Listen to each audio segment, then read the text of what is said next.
ঈশ্বরের জন্য বানানো রান্নাবান্না দিয়েই আজকে ভিডিওটা স্টার্ট করছি। তো হ্যালো এভরিওয়ান, সবাই কেমন আছো? আশা করছি ভালো আছো। আমিও বেশ ভালো আছি। তো আজকের ভিডিওটা ঠাকুরের জন্য রান্না করছিলাম, সেটা দিয়ে স্টার্ট করছি। আসলে অনেকদিনই হলো সেভাবে মিনি ভ্লগ করা হয় না, আর মিনি ভ্লগ করা হলেও সেটাতে ভয়েস ওভার দেওয়া হয় না।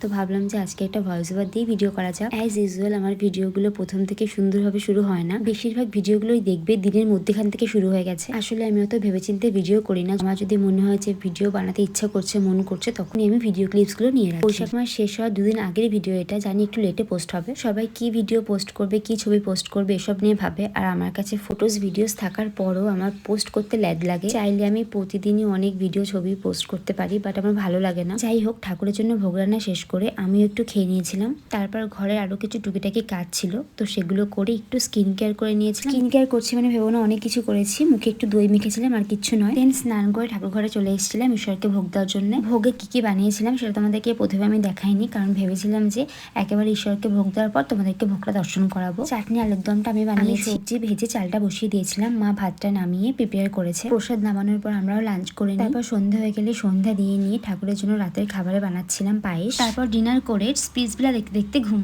টাটা।